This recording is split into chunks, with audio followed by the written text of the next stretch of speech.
Bueno, estamos homenajeando a Antonio Cafiero y hablando con compañeros y amigos de Antonio. Y ahora con Osvaldo Papaleo. Osvaldo, ¿cómo lo conociste? ¿Cuándo, Antonio, en tu larga trayectoria? Yo lo conocí a ¿En qué Antonio momento? apenas arrancado los 60 con... En el año 62 hubo la elección de Framini Anglada, la fórmula esa que fue las elecciones en la provincia de Buenos Aires, que triunfó, que eso provocó el derrocamiento de Frondizi. Fue un ítem del peronismo. El peronismo venía votando en blanco, por Frondizi, después que se distancia Frondizi en blanco en el 60. Y en el 62 le dejaron oficializar esta lista con la expectativa del gobierno de Frondizi que le ganaba. Cosa que los militares tenían muchas dudas y no se equivocaron. No le ganaban al Acuña peronismo. Sorena era el... Acuña Sorena Zubiri, sí, que era ministro de Asuntos Agrarios. Acuña Sorena era un hombre de Mercedes, provincia de Buenos Aires, pero no le ganaron. Ojo, el candidato era Frondizi, digamos. Acuña Sorena era... Lo que se votaba era el proyecto de Frondizi, de gobierno, después de 4 años. Bueno, eso provocó un golpe de Estado, pero el día correspondiente que se debía asumir el cargo, tanto Framini como Anglada, Antonio y unos cuantos dirigentes gremiales y políticos fueron por la calle 6 de La Plata hacia la Casa de Gobierno, intentaron llegar. Hay fotos de la época. Y entonces ahí estaba el tema de asumir o no, no lo dejaron. Y ahí yo trabajaba en el diario El Día y lo conocí a Antonio, lo vi a Antonio, que sé yo, y ya vislumbré la cosa. Como yo cubría ese tipo de eventos políticos, fui a Las Flores después, unos meses después se arma una línea política, que era Las Flores Luján, un grupo de el peronismo, yo siempre digo, burocrático o partidocrático, que quería seguir el proyecto, porque en el 63 iba a haber elecciones de presidente de la Nación, que después las gana Ilia con el peronismo proscripto. Querían formar una línea que no los proscriban, hacer buena letra, desobedeciendo un poco las órdenes de Perón. Perón dijo, bueno, fuimos a la elección, volteamos a un proyecto que era el contrario al nuestro, tuvieron que forzar a lo que forzaron, no nos dejaron ganar, no nos dejaron asumir.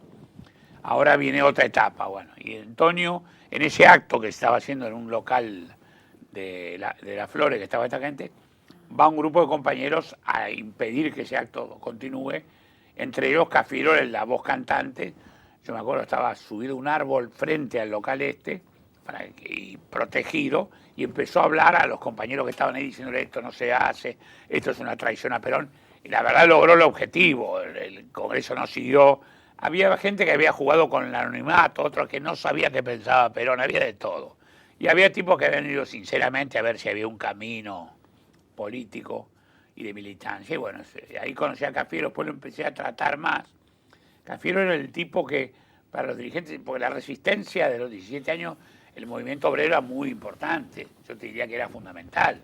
¿Sí? Digamos. Entonces, todo giraba en torno a eso, digamos, los dirigentes sindicales.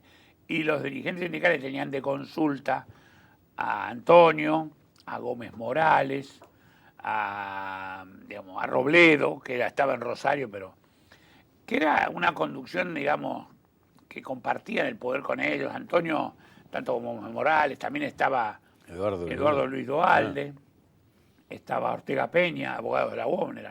Entonces todo esto conformaban los que pensaban, decidían, los comunicados famosos de la 61 en ese momento, la estrategia a seguir. Después vino el voto en blanco del 63, que muchos quisieron desobedecer, y Antonio fue uno de los que lo hizo hacer cumplir, viajó al interior. Y entonces nos acercamos todos a Cafiero. Yo siempre vi en Cafiero lo que realmente era, un tipo de un pensamiento lúcido, pero con una formación. Y además Cafiero tenía una herramienta que yo la percibí en ese momento, había dado a la militancia, que era el libro 5 años después. Claro. Cómo un peronista defendía la etapa 45-55 con argumentos sólidos. Hicimos... Aparte con toda la denostación que había habido, pero toda la claro, había una campaña que había sido una desgracia, 10 años de desgracia. Cómo demostraba lo que se hizo en materia de educación, de vivienda, de beneficios sociales. Esos años, 5 años después, también tocaba a los sectores universitarios, que es donde salía la usina mayor contra el peronismo, y realmente era una Biblia para los militantes tener a alguien que escribió un libro, que se preocupó, y esa ha sido la militancia siempre de Antonio. Y ahí nos conocimos, seguimos juntos, estrechamos más nuestra relación, que parezca mentira, cuando estamos presos en el 76, que era un momento muy culminante, fuimos presos en la cárcel de Caseros, y Antonio, a nosotros nos aparecía un preso, Antonio había estado preso en el 55, con John William Cobb y con todos, ¿no? En el penal de Caseros. Y después, en el 76, vuelve a estar preso, vuelve del embajador del Vaticano. El Papa le dice lo que le dice, digamos, además te recomienda no volver. Bien, le dicen, bueno, el Papa le dice aquella frase, no se olvide que los pueblos nunca pierden, bueno, lo consoló bien. Y Antonio decidió, tenía oferta de ir a Venezuela a refugiarse políticamente, a asilarse, y Antonio, sabiendo que lo que estaba pasando en el país, pues estábamos todos nosotros presos en un barco acá en la dársena, en el apostadero naval, que está en retiro, Antonio vuelve al país, lo bajan de la... Nosotros lo veíamos desde el barco por televisión, toda la película, bajó del avión, lo esperaba la Policía Federal, lo trajo al barco, estuvo con nosotros un tiempo, después lo llevaron a una causa que le habían abierto en Mendoza, que se cerró de inmediato, y bueno, y volvió con nosotros a Caseros. Y Antonio siempre era esa lucidez para enfocar los temas. Y en el barco yo recuerdo que los marinos, que eran fundamentalmente servicios navales, servicios de inteligencia, venían a discutir y a debatir, ¿no? Y me acuerdo del debate de Antonio, cuando el famoso discurso de Martínez de Oz, que es posterior a nuestro encarcelamiento, con lo cual lo vimos preso el discurso.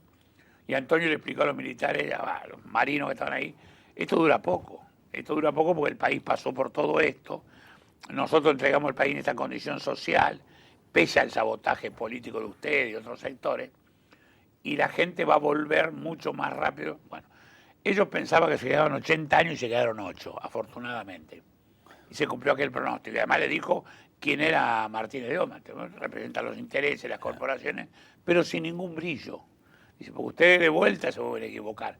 Le han hecho lobby para él, porque es obediente, más obediente a las corporaciones. Ya esta vez no le sirve ni Cleo Bacena, digamos, que le había servido a Onganía para voltear a Salimé, que era un ministro de Economía de otro tono más nacional en aquel momento de la dictadura. Bueno, y se cumplió, y nosotros con Antonio empezamos a estrechar esa militancia, y después inmediatamente, cuando viene la etapa de la democracia, de las candidaturas, lo acompañamos a Antonio en el Muso, en todas esas estructuras. Antonio siempre estaba buscando un camino, y un camino para acceder al poder. Antonio era un militante, no era un diletante, un escritor que esperaba un grupo de amigos que en San Isidro lo vayan a elogiar, le elogien lo que escribía, algún discurso, no, ni esperaba que lo vengan a buscar para designarlo. Antonio era un armador político y luchaba, y después entró ahí a conocer la otra etapa que no da la universidad ni da a veces vivir el peronismo en la cúpula, en la mesa chica. Empezó a conocer el territorio, ¿no? Empezó a caminar la provincia de Buenos Aires y llegó a gobernador, un gobernador que dejó un recuerdo brillante, que no fue sorpresivo, porque Cafiero, la verdad, que no es de esos tipos que decían, mirá qué gobernador salió. Nosotros sabíamos que Cafiero era un candidato a presidente virtual, digamos, ya era natural. Era gobernador de la provincia de Buenos Aires en esta alternativa, en esta instancia, y de alguna forma la gente reconoció en él su trabajo, formó un gabinete con mucha gente joven. Además hay fenómenos que yo me acuerdo, Antonio no era el tipo que hacía gala del feminismo, la integración, era un personaje, pero llevó muchas mujeres en su gabinete, mucha gente con responsabilidades importantes. Sí. Digamos, no era solo lo que encaraba Anita, que era un fenómeno que tenía el aspecto social, sino puso en cargo en educación, en acción social. Había cuadros políticos que hoy los vemos, que eran mujeres, en la lista de diputados incluso, ¿no? Pues eso, Osvaldo, que yo creo que el peronismo le debe a Cafiero mucho más de lo que advierte. Porque yo te escucho y me acuerdo, no porque lo haya vivido, sino porque lo leí, del Cafiero universitario. Era una rara avis en aquel momento. Era hijo de un verdulero del mercado del Abasto. De mis barrios, donde yo nací. Exacto, era de San Telmo. Era de San Telmo. Entonces, claro, está cerca por afinidad, pero claro, generalmente los hijos de verduleros de San Telmo no se hacían peronistas cuando eran brillantes universitarios. Claro, al contrario, agarraban la goma borraban y decían, la verdulería, claro. Yo nací Antonio Alvear reivindicó, además fue todo a lo largo de la vida. Antonio fue muy aceptado por las clases medias, pero nunca fue dentro del peronismo a la bandera de la clase media. Que eso, él rechazó ese rol, el único blanco del peronismo, el único presentable, él rechazó eso. Antonio, inclusive, sus discursos y su actuación y todo, era áspero para actuar. Cuando le daban una columna en los diarios, escribía. Y además, miremos este contexto, Cafiero desarrolló toda esta actividad con Perón vivo. No es lo mismo ser contemporáneo de Maradona y buen jugador que no ser contemporáneo de Maradona y ser buen jugador, que el modelo y el molde ya está en otro lado. Antonio y además lo otro, con un gobierno como el de Frondizi, donde también convocó desde su punto de vista brillantes figuras del pensamiento, digamos, ojo. Los partidos políticos nutridos de lo mejor que tuvieron. Hoy mismo el socialismo no tiene figuras como la que tenía entonces. Alfredo Palacio, Scioli, no tiene el socialismo esa figura, digamos.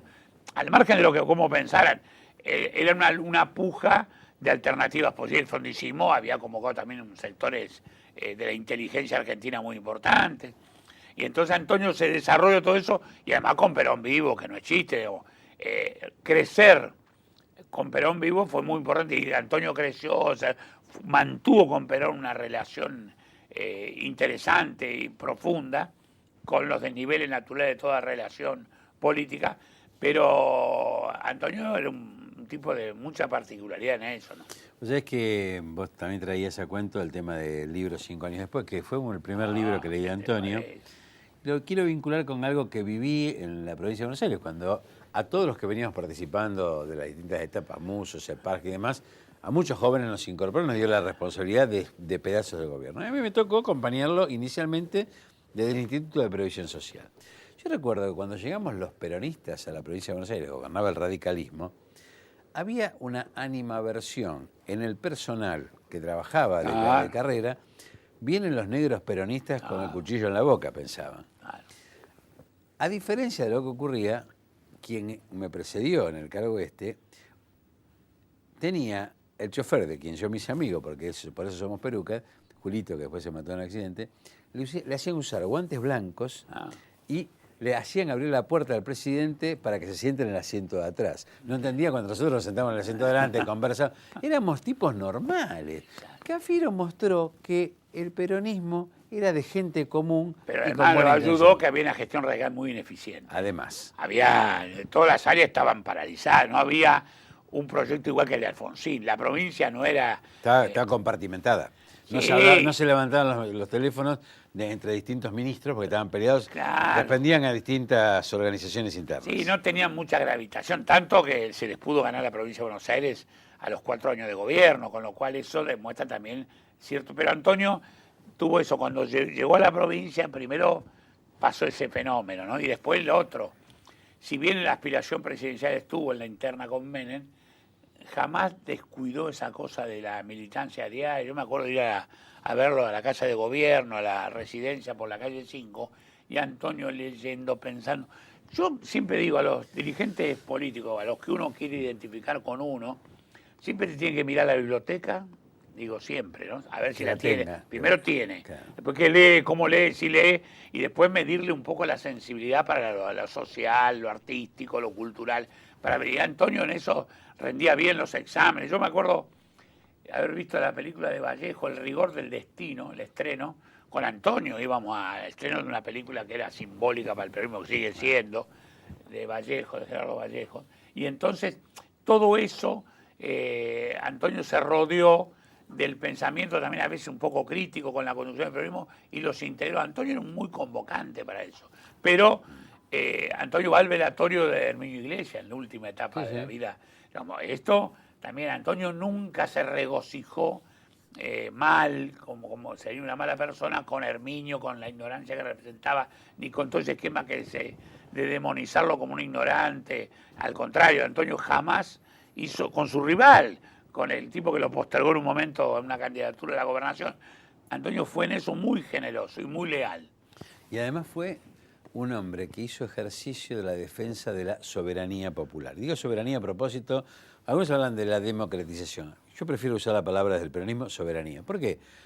Antonio Cafiero pudo ser el candidato a presidente del peronismo sin más que apelar al aparato con el que contaba. Y sin embargo, tenía el padrón en la mano. Sin embargo, priorizó, sabiendo en algún momento que se le podía complicar la cosa, priorizó la soberanía popular. Claro, hizo democracia interna en serio. O sea que realmente trabajó para dejarnos Además, un yo te legado. coloco, hay una cosa que tenemos que ver. Semana Santa, famosa Semana Santa de los Cara Pintada, es en abril del 87. Nosotros votábamos para gobernador en septiembre del 87. Casualmente el 6 de septiembre, el día de la elección. Una fecha del golpe de Uriburu contra Irigoyen. Y el 6 de septiembre votamos, faltaba muy poco. Otro tipo especulando, se borra. ¿Por qué? Porque esta es una maniobra que puede fortalecer al alfonsinismo amenazado por un grupo cara pintada, un grupo de militares facciosos. Se borra, que eso se mantiene indiferente. La cosa no, se puso al lado, fue al balcón. Si Alfonsín o el radicalismo capitalizaba eso, le importaba poco. Había que defender la democracia. También estaba en su pensamiento porque había vivido los proyectos militares, había estado en la cárcel, sabía de qué se trataban los Carapintadas. No era una...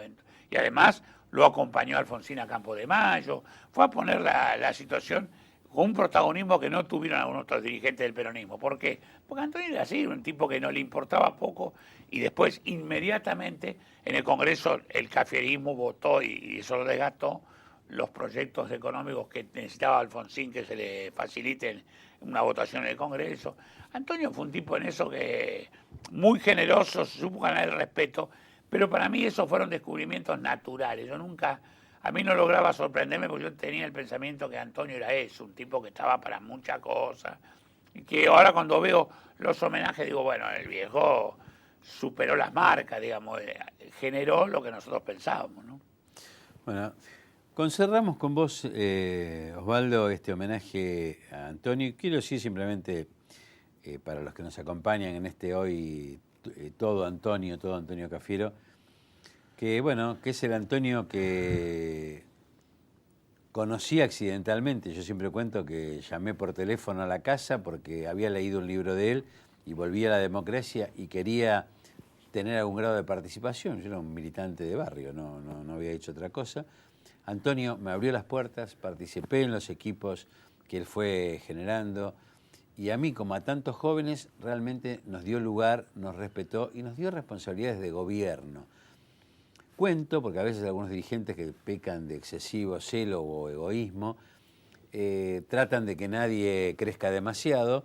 En aquel momento, desde el IPS, había aumentos importantes de mínimos de jubilatorios que eran simbólicos, porque obviamente no se podían comparar con el paquete jubilatorio que manejaba el gobierno nacional, pero lo usábamos un poco para confrontar a Alfonsín. Y cada vez que había un anuncio importante, que yo sabía que ese anuncio iba a tener repercusión pública, lo llamaba y le decía, Antonio, esto anúncielo usted.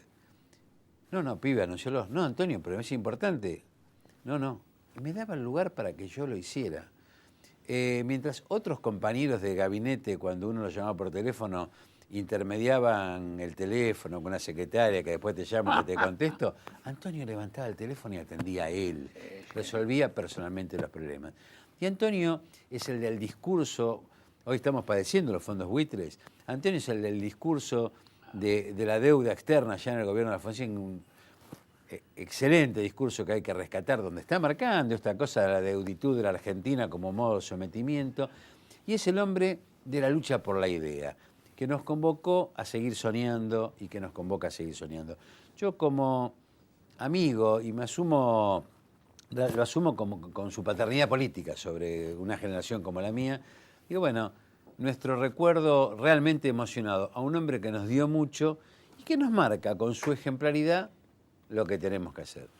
Osvaldo. No, yo creo también. Antonio está vivo en el cotidiano nuestro, en la cosa, para mí, es como si hablase con él todavía. Yo lo mantuve esa relación así, ahora a través de todas estas cosas, de la muerte que pareciera lo final y no es lo final, por ahí es principio de otras cosas. La figura de Cafiero al peronismo debe significarle eso, un reclamo de pensamiento lúcido, un reclamo de estudio, de abrir las puertas, de tratar de mejorarnos y sobre todas las cosas, la fidelidad a la divisa. Antonio agarró una divisa en el 45 y no la largó nunca, digamos, no no anduvo transitando por los lugares que le convenía, pese a que muchas ofertas tuvo, según la ocasión política. Antonio es lo que yo digo, la fidelidad a la divisa, ¿no? La fidelidad al peronismo, a la bandera del peronismo. Y esto lo hace inolvidable, ¿no? Y además, al margen de esto, Antonio era un canto a la vida, era un tipo de una personalidad muy especial, interesante como ser humano, al margen de eso, y eso era un canto a la vida, siempre armando, siempre nervioso, siendo embajador. Yo lo visité siendo embajador en Chile. Antonio ni Chile lo despegó de Buenos Aires, estaba siempre pensando con la cabeza y haciendo cosas. Por eso es muy lindo. Y no envejecía, porque hasta hace muy poco, a mí me sorprendía que se iba con Francisco, su nieto, en viajes por la Copal, insospechados a otras partes, otras latitudes del mundo, que a mí me agobiaba solamente el hecho de pensar todo el tiempo que le llegaba al viaje. Viajes no recomendables. Antonio, claro, un militante de la vida, claro, y lo despedimos con todo el cariño y este homenaje de un puñado de compañeros que seguiremos hablando y tratando de imitar este buen ejemplo que nos deja Antonio Francisco Cafiero, el amigo, el compañero, el gran gobernador de la provincia de Buenos Aires y fundamentalmente ese gran militante tan entrañablemente querido.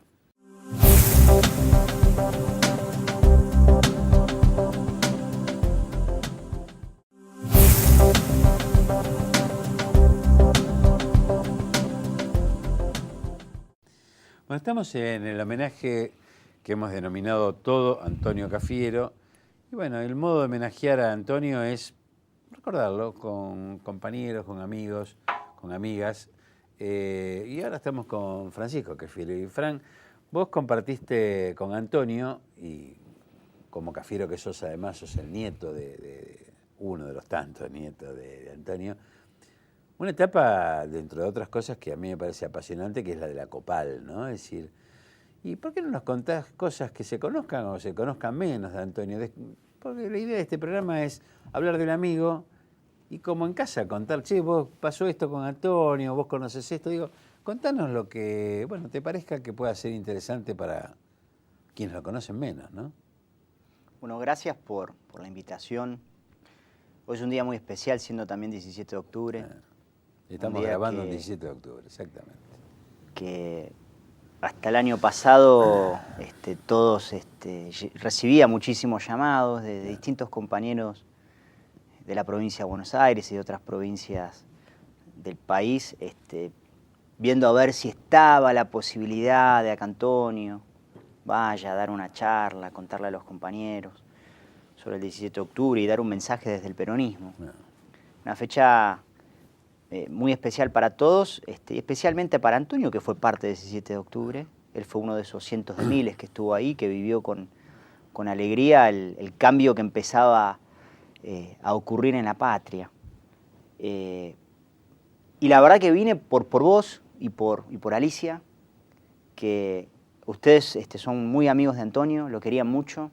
En estos días nos han acompañado a la familia muchísimo y sentía la obligación personal de cumplirles. Está este lado del Antonio latinoamericano, ¿no? Porque siempre se supo el Antonio, el peronista, ¿no? El padre de todos los peronistas, para decirlo de alguna manera, y el padre de muchas generaciones y el abuelo de estas generaciones que van surgiendo también y que están tomando conocimiento. Qué lindo. Yo me lo quedo con la paternidad, pero esto me gustó más, ¿no? Porque es de los pibes más jóvenes que tienen este abuelo ejemplar. Que reconocen en Antonio el abuelo, ¿no? Que por un lado hizo del peronismo un partido que sostuvo la democracia en el proceso de la transición democrática. Siempre se dijo que Alfonsín fue el padre de la democracia y creo que Antonio también fue el otro padre de nuestra democracia y lo hizo desde el peronismo y creo que eso es un legado para todos nosotros, es una parte muy importante de la historia de estos casi 70 años que tiene el peronismo. Y después está el Antonio latinoamericano. El Antonio que presidió la Conferencia Permanente de Partidos Políticos de América Latina y el Caribe, que antes de presidirla había sido uno de sus vicepresidentes, que fue elegido por unanimidad cuando se propuso su postulación, por todos los partidos, más de 60 partidos políticos que conforman este foro de partidos políticos. Y la última plenaria, la última reunión plenaria de la organización fue este fin de semana en Nicaragua. ¿Dónde estabas ahí? Yo estaba ahí, que fue el lunes, el domingo y lunes. El domingo me entero de que la situación había empeorado. Hice todo lo posible para sacar un pasaje ese domingo. No había posibilidad de salir, así que salí el lunes a primera hora de la madrugada. Y ni bien puse el primer pie en el avión, me sonó el teléfono con que ya Antonio había partido. Pero por suerte pude llegar, que era para mí una de las cosas más importantes, compartir con mi familia el momento del velorio y poder uno empezar a hacer esa despedida que no la hace en un día, sino que la va llevando. Y está ese Antonio latinoamericano. Ustedes vieran cómo lo reconocen distintos dirigentes, referentes y militantes del campo nacional y popular de América Latina, cómo lo estimaban, cómo lo estiman, cómo cuando hablan de él y sobre él, cómo lo valoran. El lunes le pude avisar a los compañeros del Partido Justicialista que quedaron en Nicaragua, continuando con la plenaria, de que había fallecido Antonio. Y se le rindió un homenaje inmediatamente ahí, con todos los partidos que participaron de esta plenaria.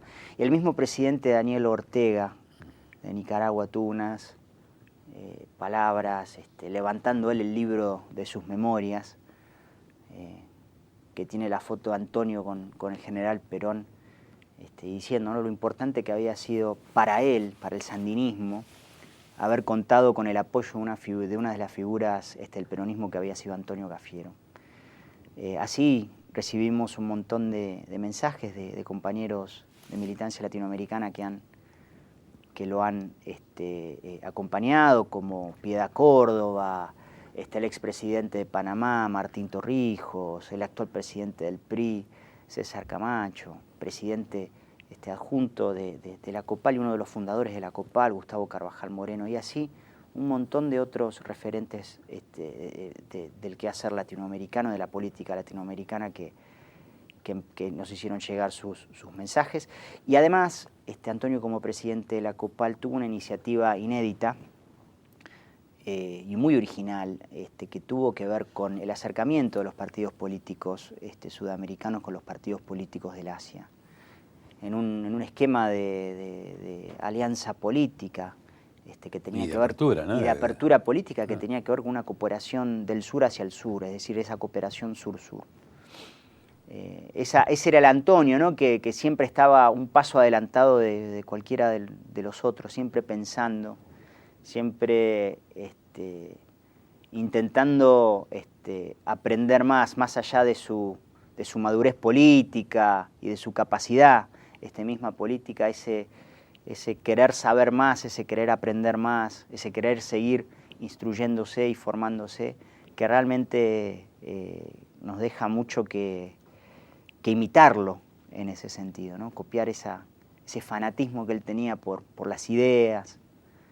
Y pues es que esto que vos decís, que tiene que ver con la lucha por la idea, que es un lugar común con todas las compañeras y compañeras con las que hablamos, digo, aparece esta cosa de la lucha por la idea, pero en realidad es la lucha por el pueblo. La idea es la idea de pueblo, del pueblo feliz. ¿No? Porque si no parece una abstracción, no es una abstracción teórica. No, para es algo concreto. Y bueno, la marca de la vida de un militante como Antonio Cafiero, que lo que tiene de bueno es que trasciende en Cafiero lo que tantos otros militantes son en el peronismo, pero no son tan conocidos. Por eso es tan virtuosa esta ejemplaridad, porque nos está mostrando lo mejor de la política, nos está mostrando lo mejor de la militancia en un hombre que era un gran hombre con un compromiso familiar, con un compromiso social, con un compromiso político. A veces, a mí me molesta cuando muchas veces rápidamente se denigra y sobre todo se denigra y denosta a los dirigentes de los partidos populares, Porque los elitistas no se los cuestiona. Se los cuestiona a los populares porque algunos se creen con derecho a todo y no le reconocen el derecho a nada a los que necesitan. Entonces les molesta que venga la política a distribuir justicia y critican y denostan este origen. Pero para un Antonio Cafiero hubiera sido mucho más cómodo haberse retirado hace muchos años. Y Antonio no pudo dejar de militar hasta sus últimos días. Y esto que me dijiste me encantó, lo del abuelo, porque me hacía acordar a mi hijo cuando murió papá, que decía, el abuelo era un sabio. Y me queda esta figura de Antonio, ¿no? El abuelo sabio de las jóvenes generaciones. Me abre una esperanza enorme, Francisco. Porque a veces uno siente, ¿cómo seguirá esto, no? Y Antonio es el tipo que nos mostraba, alguien me decía el otro día, che, vos sabés que yo lo conocí cuando Antonio tenía 70 años y estaba en plena pelea. Che, o sea que a nosotros todavía nos queda mucho por hacer. Sí, claro. Un ejemplo de vida es eso, ¿no? Pero un ejemplo de vida especial, ¿no? Muy especial. Antonio es uno de los tipos más originales, o el más original que yo conocí en mi vida. No lo digo esto porque sea mi abuelo, ¿no? Lo digo con objetividad. El honor, pero bueno. Sí, sí, sí. Un tipo muy original, muy propio. Y qué cosa, ¿no? Él siempre, él hizo del peronismo una forma de vivir la vida. Y fíjate en el mes que se nos va, y en la semana que se nos va, en la semana del 17. Con todo lo que significa el mes de octubre para los peronistas, ¿no? El nacimiento de Perón, el nacimiento del movimiento. Kirchner se nos va en un octubre.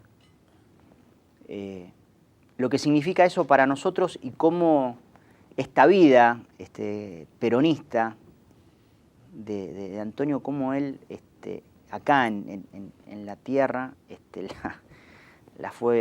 cómo la terminó, ¿no? Pues es, Frank, que, insisto, este programa se va a ir repitiendo, pero lo grabamos hoy, que es 17 de octubre del 2014. Y hoy es un día en que también me llena de emoción estas causalidades de la vida. No pudimos ir todos, fue Ana Jaramillo, en el lugar de los ancestros de Antonio y de los míos. Hoy, en Nápoles, no solo se presentó el libro Filosofía de la Justicia Social, que esa es la traducción, Filosofía de la Justicia Sociale en italiano, en Nápoles, en la tierra de Antonio, sino que se lo dedicamos especialmente, Ana Jaramillo llevaba el encargo se lo dedicó concretamente a Antonio. Y las vueltas de la vida, ¿no? Es decir, estas vinculaciones, esta confluencia cultural de aquellos napolitanos. A los tanos los llamamos tanos por los napoletanos, que trajeron a estas tierras una parte de nuestra identidad que se vincula con la de nuestros primeros habitantes, que trajeron la de los anarquistas, en la demanda de justicia social de los círculos obreros católicos, que luego se incorpora con los inmigrantes suramericanos, y con esta integralidad que Antonio Francisco Cafiero nos enseñaba. Digo, una hermosa causalidad donde, bueno, se vincula todo y donde él seguramente está en este momento en esa plenitud, bueno, disfrutando de este esfuerzo que entiende que es una aposta que asumimos que queremos continuar, ¿no? Pero bueno, quería hacer mención a esto. Y decime, como cierre, Frank, de todo esto, ¿qué aspecto de los tantos de Antonio es el más venerado, el más querido por vos? ¿En qué te querrías parecer más a Antonio? En el campo de las ideas y en su actitud militante. Antonio era un tipo que donde lo convocaban, intentaba ir. No jugaba nada.